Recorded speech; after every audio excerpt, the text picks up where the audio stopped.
friend of mine sent me a photograph of a calendar that had been printed in one of the national daily papers yesterday.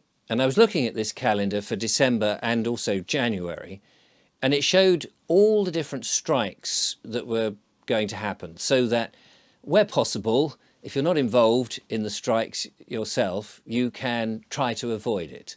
It's very nice of them. But when you looked and you saw how many days actually were there were very few days where there wasn't some form of industrial action going on. And I was staggered actually by the amount. We'd heard that it was in the process, we'd been threatened with it, but now it's an actual thing. And you can see it on these calendars they're printing up. All sorts of different industries that are involved, from things like the bus and the rail companies, the nurses, the post office, Border Force, I noticed, was one of those. And at first I thought, well, that's pretty good, isn't it? Maybe that will stop them doing a taxi service for these people in the rubber boats that are coming over. But I gather, of course, that Border Force is more than just that. That I'm sure that part of Border Force will still be going on. There's the Highways Agency and the baggage handlers, presumably that means at airports and things, and even driving examiners are going on strike, which did make me smile a little bit. Not obviously if you're a driving examiner, it's no fun to you if your pay and conditions are not very good. I didn't quite know what your conditions would be, because sometimes people want to be in their own car when they get examined, but that's what it is. Presumably it's pay.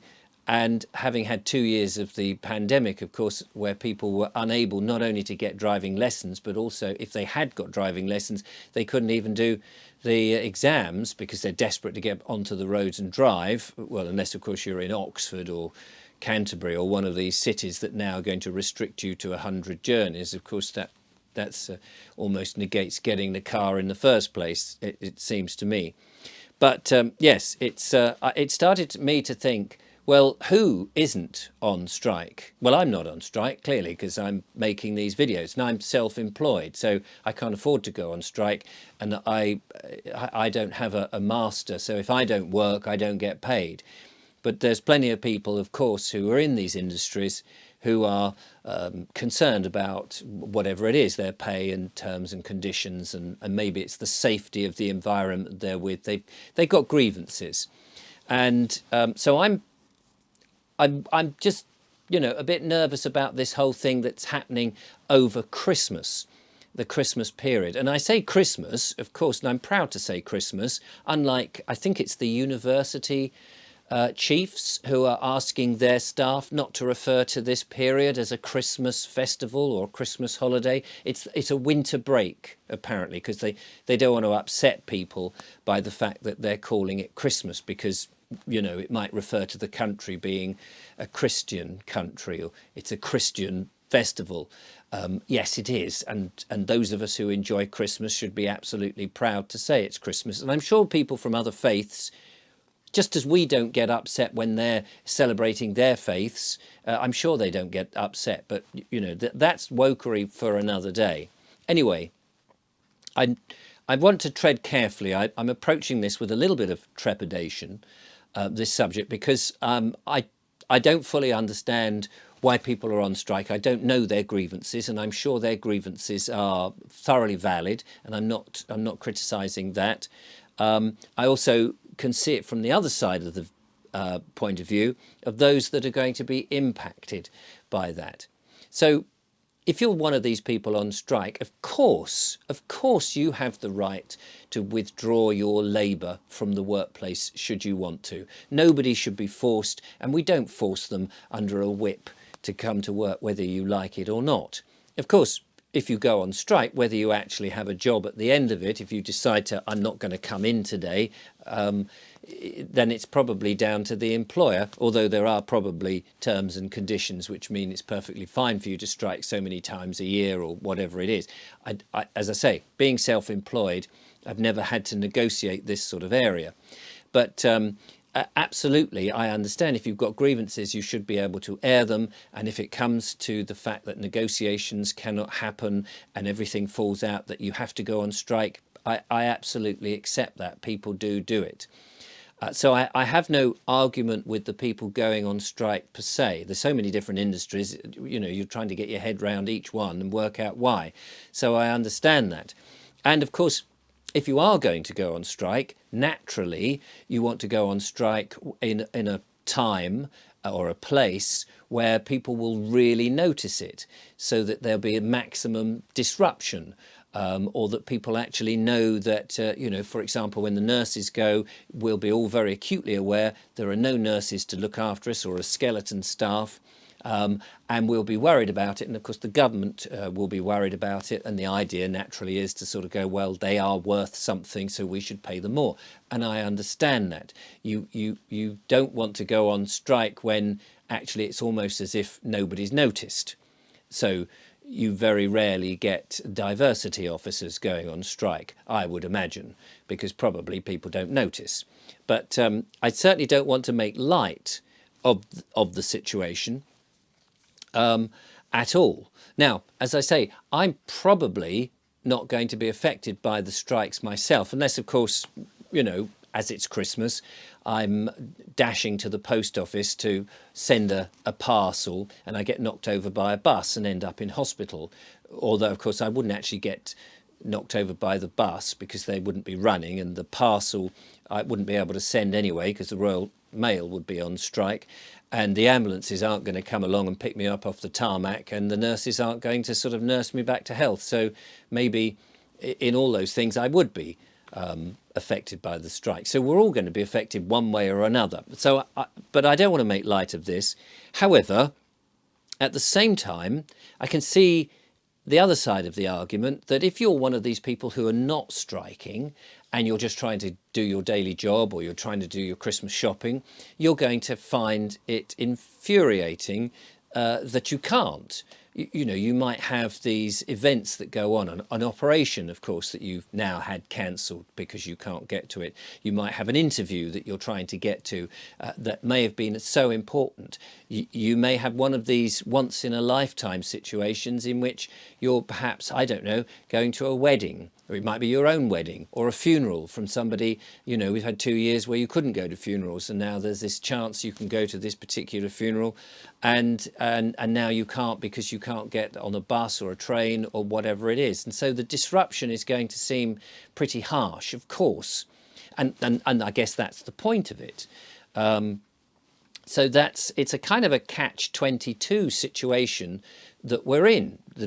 The strikers want to show that they're worth having, and they need the money or whatever, and the public are trying to do their things and get on with life, and find it a bit infuriating that people are on strike, preventing them from doing that. And of course, any strike, you want the negotiations to be settled as quickly as possible. And as amicably as possible, without insults being thrown, without all that saying, look, we're worth this, and maybe it is a bit of a barter. We say, well, we want this much increase in payment, or we want these terms and conditions and whatever. And then the employers or the government or whomever it is who you're striking against will be going, well, okay, look, we'll do this, and well, that's not good enough, we'll do that. And eventually you get an amicable settlement, and everybody's happy again, and the wheels of industry can turn, and everybody can get on with their lives, and everybody's happy. That's obviously, we want that, of course. But, and you knew there'd be a but, because, well, I'm making the video. Otherwise, what's the point of this? And my point is simply this. It's as if everybody's bandwagging a bit, but getting on the bandwagon is what I mean. It's like all the industries are going, well, they're going on strike. Well, maybe we should go on strike. Yeah. Oh, look, that industry's going. Well, we'll go. Well, come on, we're coming out in strike. We'll get some pay and conditions. It just seems that now, to all these different industries to all come at the same time to sort of maximise their thing, just seems. Well, it just seems unfair to me. It just seems unfair. And I'll tell you why it seems unfair. If it was just one or two industries doing it, I could understand that. And you could go, okay, absolutely, get it. You're going on strike for whatever the reasons are. It's between you and the government. We'll try and work round the fact that there are no nurses or there are no trains or whatever it is. But because there's so many of them, and now during this Christmas period, we've had 2 years of mishandling by the government during the pandemic, closing Christmas, cancelling Christmas, worrying about something that they needn't really have worried about. You may disagree with that, but that's my side of the argument on that we didn't need to cancel Christmas. We didn't need to open our windows or have Christmas turkey outside on the lawn in the freezing cold. We didn't need to do that. We were lucky that we had relatively mild Christmases over the last couple of years. That's very true. This year, it's not as mild. And as we heard yesterday, they were even firing up the coal power stations in order to try and keep everybody as reasonably warm at the exorbitant prices they're charging us for it, but, you know, so that the lights don't actually turn out. This is the first Christmas after these 2 years, after the pandemic, after people have gone through so much, that people just, they want to let their hair down. It's the end of the year. People have been working so hard. We've had loads of hardships. The government have forced on a lot of it. A lot of people are disgruntled. I can see that in the comments.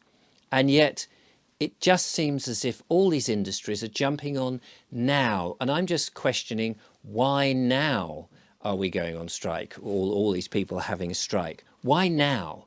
Could it not be? I mean, I know you want to maximise the things, but people just need that one time of the year, Christmas, in which they can let their hair down, relax a little bit, be with their families. Very often people are all over the different places in this country. They're travelling to try and meet each other. They want to buy something, have a gift. There may be new members of the family that other parts of the family have never seen yet, and it's a great time to get together. There'll be old people in the family who perhaps will not make it to the following Christmas. And with all these different things, all these unable to get on a bus, unable to get on a train, unable to send something in the post, everything's going to be delayed, all the mishaps and all of that, and the potential health issues with the nurses and everything else, it just seems to me incredibly unfair. And it looks to me like the disruption is similar to those idiotic mobs from the Just Stop Oil or the Insulate Britain nutters who were gluing themselves to roads and all sorts of places to try and provoke and protest. And we ended up, yes, they may or may not have a good cause. Personally, I think their cause is unfounded because I don't believe that we are in this catastrophic situation. I think that it's been made too much. But even if you did believe what they do, their methods were wrong. They're just wrong. You can't stop people using the highways. And with all these industries going now, I just feel that that's wrong.